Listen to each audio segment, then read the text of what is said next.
Welcome to another edition of Lifetime Cash Flow through Real Estate Investing. This is Rod Khleif, and I'm thrilled you're here. Before we start, I want to mention a couple of quick things.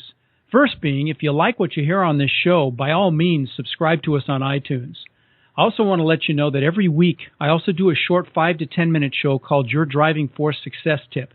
This is where I share with you the most valuable things I've learned about the psychology of success. Many people don't realize 80% of your success in anything is your psychology, and 20% is the actual mechanics. I hope you'll join us on those shows. And last and absolutely most importantly, I really want to hear what you think. If you have comments or questions or even suggestions for guests or topics you'd like to hear on this show, please let me know. You can email me directly at rod@rodkhleif.com. That's rod at RODKHLEIF as in Frank.com. I'd love to hear from you. All right, let's get this party started. You're never going to find that perfect deal. Right. You're going to get pretty close, but and I remember actually somebody else telling me, when you first start out, you don't do it because you're going to make a profit. You do it because you're getting experience and knowledge. And the first deals you do it for experience and knowledge, and then once you get that, then the subsequent deals you're doing it for profit. Welcome. This is the Lifetime Cash Flow through Real Estate Investing podcast. This is where you'll learn strategies to help you achieve lifetime financial freedom through real estate investment. Your host, Rod Khleif, has owned over 2,000 homes and apartments, and he brings experts in all aspects of real estate investment and management onto the show. Now, here's your host, Rod Khleif. I know you're going to get incredible value from the man we're interviewing today. His name is Omar Ruiz, and he's a successful real estate investor and property manager. He owns over 124 units, and he's the co-founder of LeRu Investments, a real estate company, and also LeRu Management Services, their property management division. And they manage properties in California and Texas.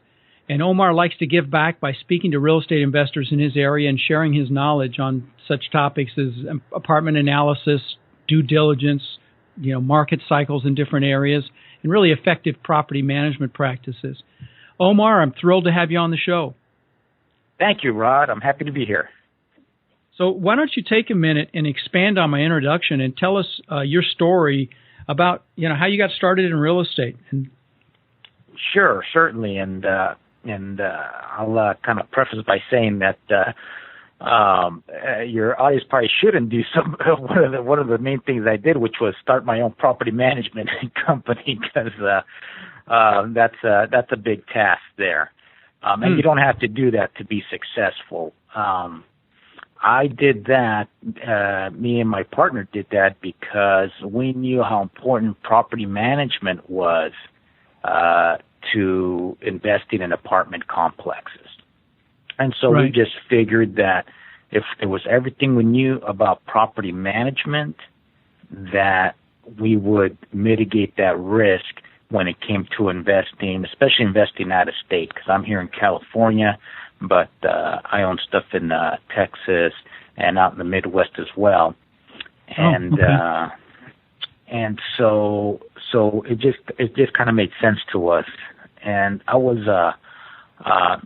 fortunate enough to have a contact, and that when we were starting and needed to sell a small 7-unit complex.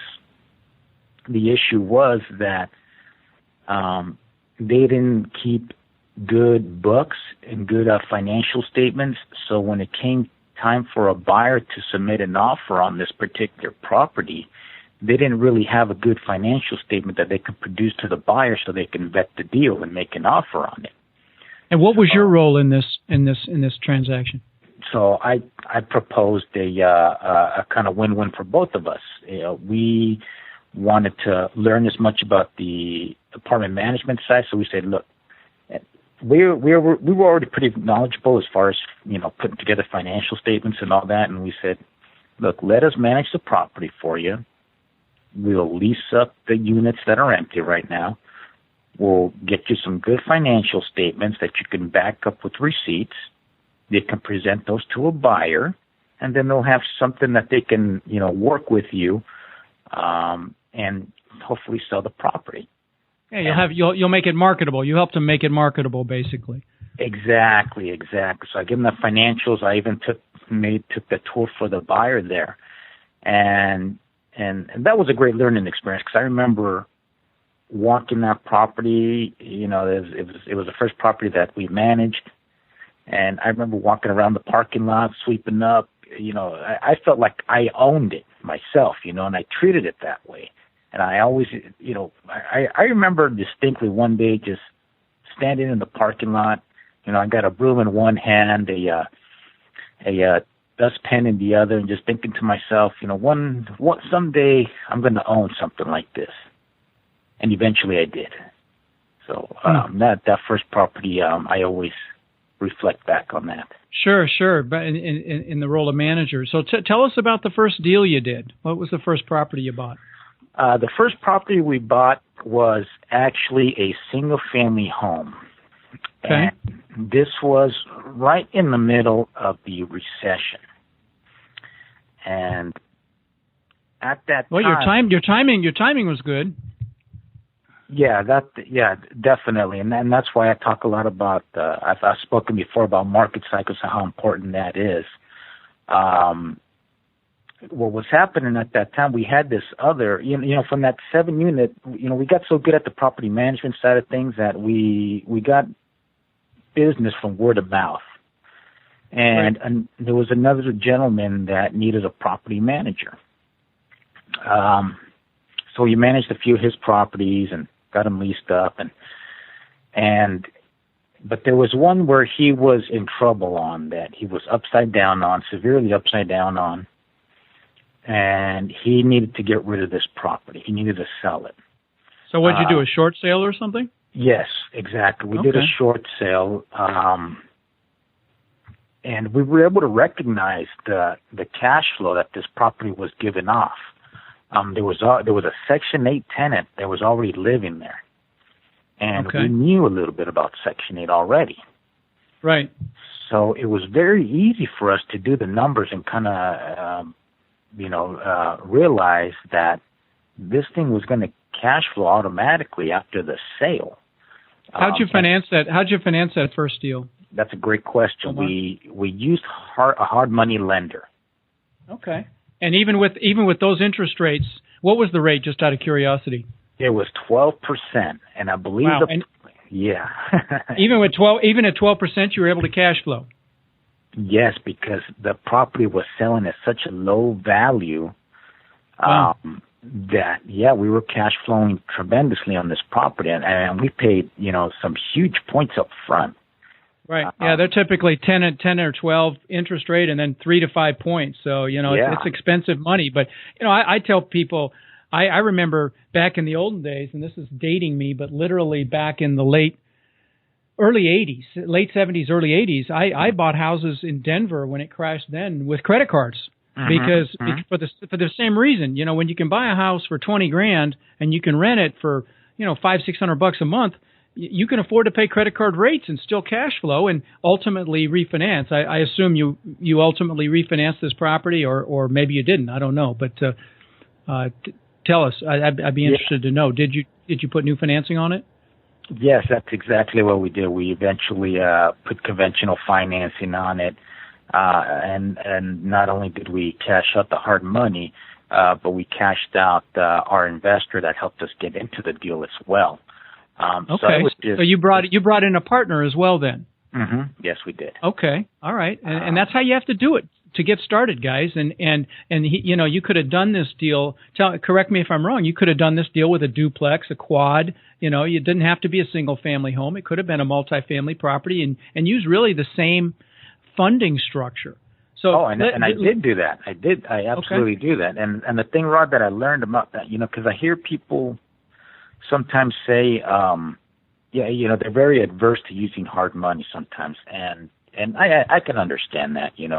It's expensive money, but if it gets you into the deal and it lets you start learning things and start taking action and bringing new knowledge into your life. Absolutely, and I'll add to that. You know, if you're just starting out and you want to buy a property, and even if you have to give away 80% of the deal to do the deal, you found somebody to put up all the money, but they want the lion's share of the deal. Do it, because not only will you get the experience, you'll then have that property under your belt that adds to your portfolio that makes you look like you know what you're doing, and you're going to know what you're doing because you're going to be learning through that process. I remember my first properties, I had to give up half the deal on literally hundreds of houses, and that was okay because I still did extremely well. So I'm really glad you brought that up, Omar. Yeah, I absolutely agree with that. So let me ask you this: did you have any formal training in real estate? Did you follow any gurus? Did you do anything to get educated about multifamily? Yeah, I sure did. In the beginning, I've always been a big Robert Kiyosaki fan. Sure. And when he came out with that game, I've never been a big gamer. I'm kind of right. Cash flow game. Yeah, the cash flow game. Yeah, but when I played that game, and it's funny because it teaches you how to read a financial statement, and I went to college, went to university, got a degree and all that stuff, and they teach you accounting there, but for whatever reason in school, and I don't know, maybe, and I was actually a smart kid. I was like an honor roll student, but they don't teach you how to make money, Omar. They teach you, right. The technical side of it. But what Kiyosaki was brilliant at was dumbing it down. I mean, I've read every one of his books, Rich Dad, Cash Flow Quadrant, Rich Kid, Smart Kid, every one of his books, and they're fantastic. And I will definitely do a shout out to him because, and I got to meet him and spend a little time with him once at an event. Great. But he took what was complex and simplified it, and that's his genius. But so that inspired you then, huh? Yeah, and the epiphany for me in playing that game was, in college, I had for some reason, I just could not connect the P&L statement to the balance sheet. Right. And when I played that game, I connected those two together, and I was like, oh, wow, that's how this works. And then the concept of, creating cash flow so that the cash flow is paying for your expenses. I just thought the way that game was set up was just genius. Right. And so my family actually bought me the game. I think it was for Christmas or for one of my birthdays, and because they saw how much I loved the game, and so I always wanted to play it because. And I definitely recommend any of your listeners that are just starting out, play that game as often as you can, because if you can learn the fundamental concepts from that game, and some of the people that I play it with, they do different strategies where now I actually host a game and we know how to partner up. Yeah. And we know how to. Wow. You took it to a whole nother level. Wow. Yeah. But I didn't know you could do that. And other people were showing me all this stuff, and I was like, wow, this is amazing. This is like real life here. So we can play with it. Yeah, just like Monopoly. No, I think that's fantastic. Well, let me ask you a question. Well, go ahead. I was just going to say, I think it's actually better than Monopoly because. No, it is. It is. No question. But Monopoly is like, winner takes all kind of concept. And in the game where you partner up, it's what I heard somebody say, cooperative capitalism. You need other people to help you get out of the rat race faster. Let me ask that's a great segue into a good question. Tell me what kinds of people you have on your team. Oh, what kinds of professionals that you get for consulting for to help put your deals together. I know that you just did a 77 unit complex, which I'm going to ask you lots of questions about. But what kind of team did you have to put together to do that? Okay, well, I'll go kind of from the on the higher levels and down. But now we have an SEC attorney that helps us put all the legal documentation, the LLC, filing for your syndication. Correct. Right. Okay. Okay, and and then depending on which state we are, we'll have an attorney that's specific to that state. Property managers, I've talked a lot about property managers. I have to have managers in those specific states wherever we're going to be at, and so they're hands down one of the most important people in there. Sure. When it comes to running the properties, you got to have your handyman, your contractors, your HVAC people. In fact, one of the things that I think I mentioned earlier to telling your listeners not to. I mean, if you want to go ahead and start your own property management business, that's fine. You're not going to get wealthy doing that. Or maybe you can, but that's not the point of getting into real estate investing.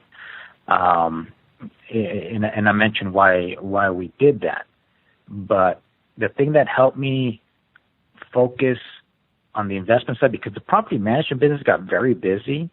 No, listen. I've owned a property management company literally for 38 years. Now, you know what I'm talking about. and it is a thankless job. Nobody ever calls you when they're happy. They only call you when they're unhappy. And I've managed for other people as well. Owners only call you when they're unhappy. Tenants only call you when they're unhappy. They don't call to tell you what a great job you're doing.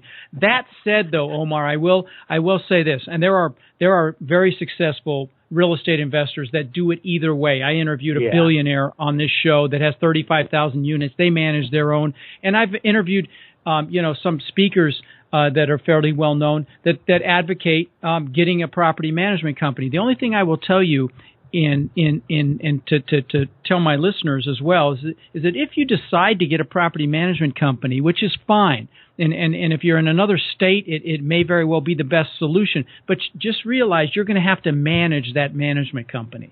You're going to have to pay very close attention. Wouldn't you agree, Omar? Yes, absolutely. And I guess really the point I'm trying to make is that I don't want your listeners to think that they have to create a property management company, because you don't. Right. No, you don't. That's right. But the reason why I brought that up is because I have some mentors, and one of them told me you have to offload some of that property management work if you want to focus on the investment side of it. And absolutely, you only have so many hours in the day, and if you're playing around with tenants, you're going to miss deals. Once you get to a certain level, unless you have an infrastructure in place to handle that. Now you can leverage that out to people as well. But no, that's good advice from your mentor, especially if your management business was taking a lot of your time. Yeah, exactly. Well, that's what was happening. So we were talking about team members. Let's talk about who else is on your team. You said SEC attorney. Of course, you need a local attorney to handle the real estate closing. You have a property management company. Do you have a specific lending broker that you deal with, or do you play the field there, or who else is on your team? Yeah. I actually have a couple of them. When we first started out, refinancing out of the hard money. Well, hard money. That guy was obviously part of the team in the beginning. Right. But then there was this girl that I met at a local real estate investment club, and she was in mortgages, and she helped us refinance out of our first properties there. And get out of the hard money, and then she also helped us out with buying one of the deals out in Texas, I think it was. Okay. So the point is, guys, you need to have relationships with mortgage brokers and or bankers as well. And do you have partners, or are you a one-man show as it relates to your investments? Oh, no, yeah, I do have partners. I have to have partners because what happened to me, I think it's what happens to all investors, is that eventually, all your money is out. And I didn't have, a whole lot of money, but what I did have was eventually out there working for me, and the only way I was able to get into more deals was to share them with other people. Yeah, no, that's smart. Well, if you don't mind, let's move into this 77 unit that you bought. Tell us. I'd like to hear a lot of detail on that transaction. Tell us first of all how you found it. I was creating relationships with brokers in the area there. What area, by the way? This is out in Indianapolis. Okay. And just picking up the phone and contacting people and just letting them know that I was looking for properties. And so did you target Indianapolis specifically, or were you just looking all over the country? I was looking at a couple of different markets, and I settled on that one. Okay. And can you? Well, then let's back up a step. Tell my listeners why you settled on that one. What about that one? What did you look into to make that decision? Oh, okay. Well, I always look at the areas that have job growth. Great. There was a couple of different markets I was looking at, and there were some shifts in the economy that the reason why I wrote off some of the other markets, and that one just kind of seemed out of the 3 or 4 I was looking at to be just the most stable out of those. Let me ask you this: where did you go to any specific websites to find out information on job growth, or where did you find that out, if you recall? Every city has a economic development department, so right. They give you helpful information on there.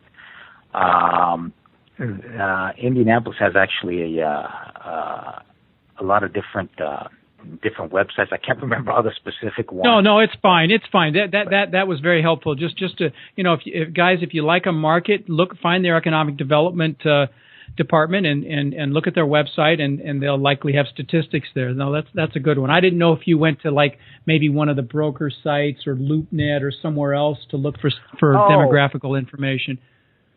Yeah, actually, for demographics, I used the census website to pull demographic information off there. But that's when I get more to the property specific. Sure. And there are levels of due diligence here. You went and determined that you liked the job growth in Indianapolis, and then you look for a property. So you started developing relationships with brokers. Uh-huh. And one of them sent you this deal to look at? Yeah, and I kind of experienced with him kind of the same thing that I experienced out there in Texas, being a guy out here in California. Some people, if they know that you're out of state, the brokers are a little bit apprehensive, and you got to look at it from their point of view. They want to make sure that you're a serious broker or a serious buyer, mm-hmm. and not just wasting people's time. And so that's something that... How'd you convince him of that, Omar?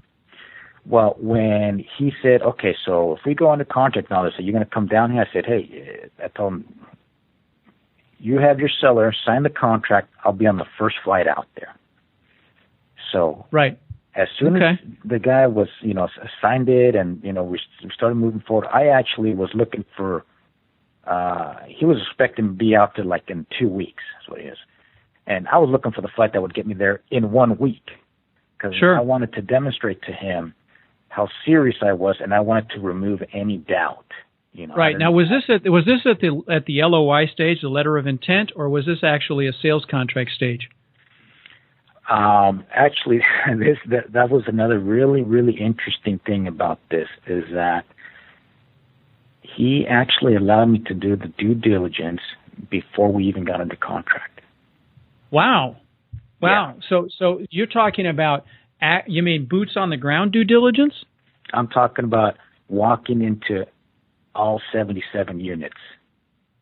Well, that's very unusual. Guys, don't think that that's normal, guys, because most landlords are not going to want their tenants bothered by someone that doesn't have earnest money on deposit. But that's that's great for you, because that's usually a big hurdle for people is the timing, with the due diligence period. Sellers want a short one. They want your money to go hard as quickly as possible, and you want as long as you can, so you make sure you don't leave any stones unturned. So you really got lucky with that deal. Yeah, and I think it comes back to that. They just wanted to know how. They just didn't want me wasting their time. So and they were really easy sellers to work with. Really nice guy. The broker, the seller and all his people were all, just genuinely really good people and easy people to do business with. And I think that's the main thing. People get a misconception that you're a guy coming from California, and that you're living in Beverly Hills and all this other stuff. That's totally not accurate. I think what they just wanted to make sure was that what they were selling me was something that I was comfortable with. Well, and that you had the capability to close. Because so many of these things go under contract, and then they don't end up at the closing table. And these brokers only get paid one way, and that's when it closes. Right. So it's an understandable. I've interviewed brokers on the show, and they talk about this. It's understandable. They want to make sure that you're actually able to do it. Let me ask you this now. What was the purchase price, if I might ask? It was a little bit over $2 million. Okay, and what kind of loan to value did you get on your financing? It was 80 loan to value. 80%. That's good. And so, what did you do to put together the other 20%? You went to your SEC attorney. You did a syndication, and how did you locate your investors for this deal? Tell us what you did to find the investors. I was going to real estate groups, meeting people there. At that time too, it's kind of interesting because we already had a pool of investors that had invested before, and just a few of them did, but we thought more of them would. But some of their kids were going to college and all that stuff, so that was kind of one of their issues with that. So no problem. But we were doing a lot of presentations at that time. I was talking about due diligence. So who were you doing these presentations to, Omar? To your local real estate clubs? Yes. Okay. Well, that's a great source. I mean, there are people there that have money, and if they see that you know what you're talking about, why not use you, right? Yeah. Well, there's we or actually do business with you rather. Right, and that's something that I was having people would ask me, how do you get into apartment investing? And that's a huge question. There's a lot, that's right. So what we did, we actually started a meetup group specific for just multifamily and apartments, because there's a lot of people out there talking about flipping houses and rehabbing houses and all that. And that's not my expertise. And my expertise is in cash flowing properties. So, well, it's funny you say that. I've owned 2,000 houses. I did a buy and hold strategy, and I can with legitimacy talk anybody out of that business model because of what happened to me and what will happen to you if that's what you rely on. Multifamily is definitely the way to go. So you went out and did these presentations to these groups, and you found investors through adding value to them. Yeah, we were just saying kind of how we were vetting deals, doing the due diligence. And how we were playing within the market cycles and all that. And some people just approached us. And what I found was that there's people that want to get into the apartments, but they don't realize the amount of work that it takes to get into it. And they think it's kind of the same thing as a single family thing and all that. And it's definitely not. You mentioned you have to have your team together.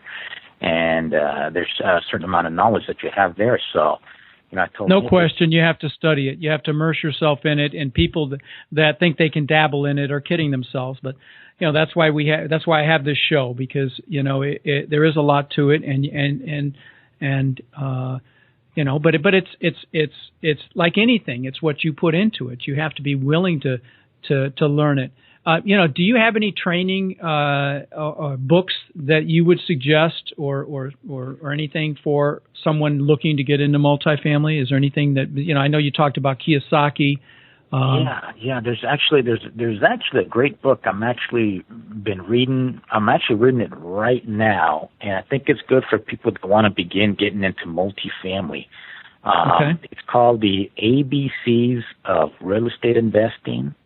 And the author is Ken McElroy. Oh yeah, Ken's fantastic. I've seen him speak.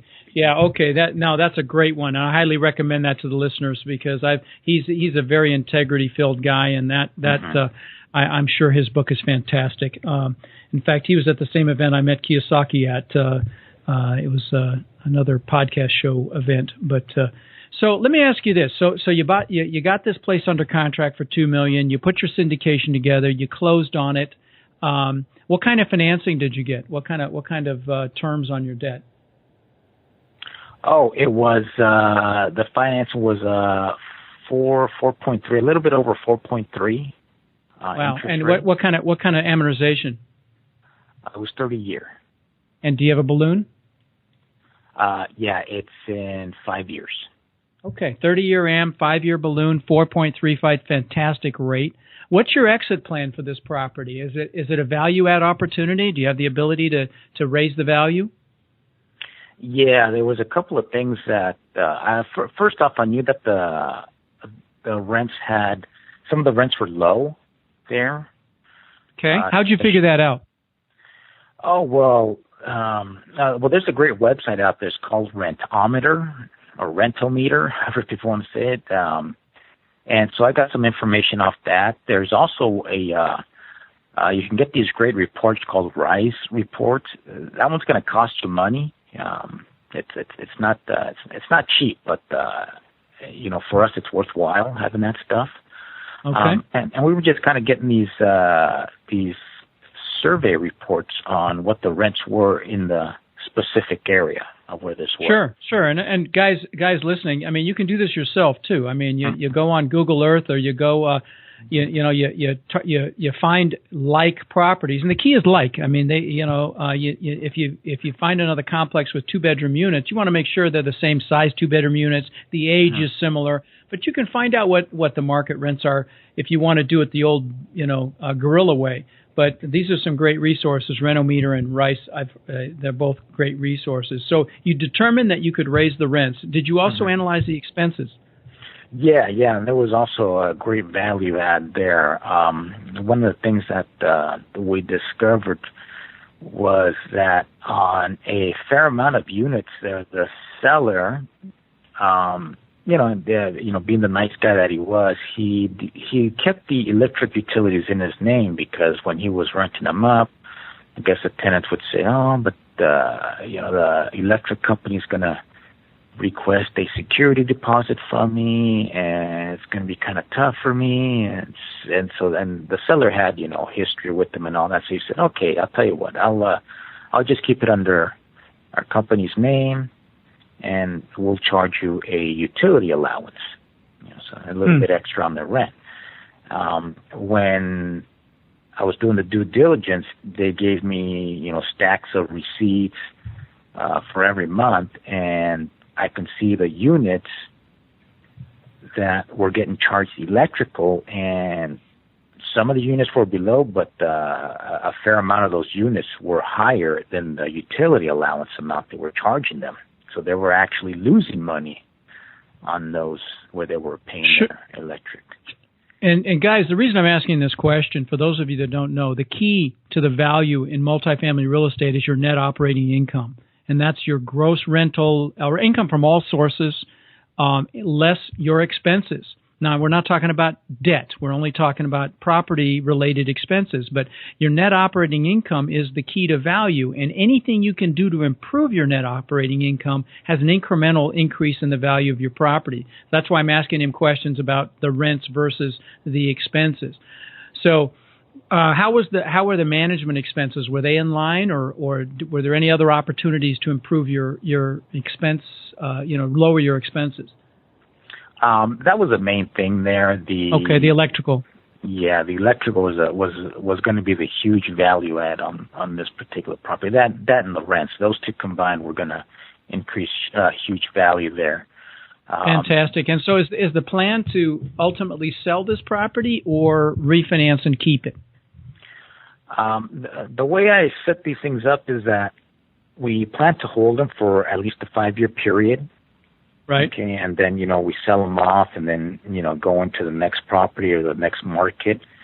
But if my partners and investors, they're enjoying the cash flow and all that, then we'll get together and we'll discuss. If everybody wants to keep holding the property, then that's fine. We'll just hang in there and keep holding it, and we'll adjust the operating agreement and move forward from there.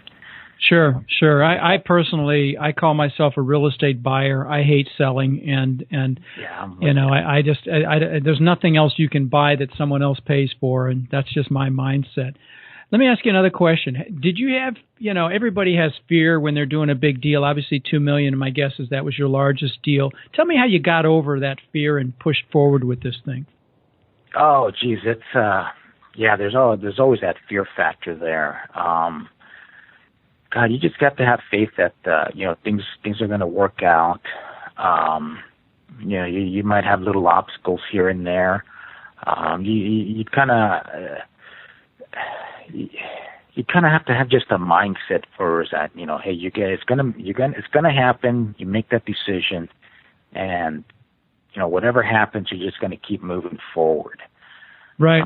And I've talked to some people. I like to describe this analogy. Well, I see a lot of people that they think that they can educate the risk out of everything. Okay, so they go to these seminars all the time. They're reading, crazy amounts of books, but they never take action. And so, like I kind of describe that as, you're on one cliff on a cliff on a mountain on the left side, and you're standing on the edge of this cliff. And on the right side, there's another cliff, and you're trying to get to that other side. Okay, and every little bit of knowledge, that you do, whatever actions you do, whatever you read, it makes the gap in between those cliffs a little bit smaller.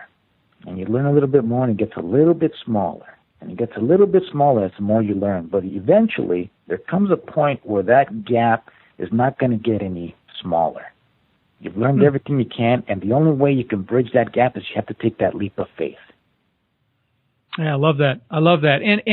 And I will add one thing, and that is, if you take action and you do your homework on the property and you do everything you can to make sure that you've looked at everything possible, that's going to probably narrow that gap as well. But I love what you just said. That's an incredible metaphor. So what's next for you, Omar?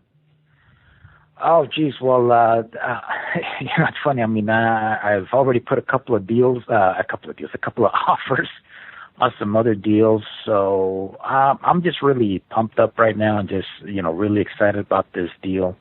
And I'm just really looking forward to the next one. Fantastic. And so yeah, I'm just really, really jazzed about everything right now. Really excited. That's great. So, is there, what's your definition of success, Omar? What success mean to you?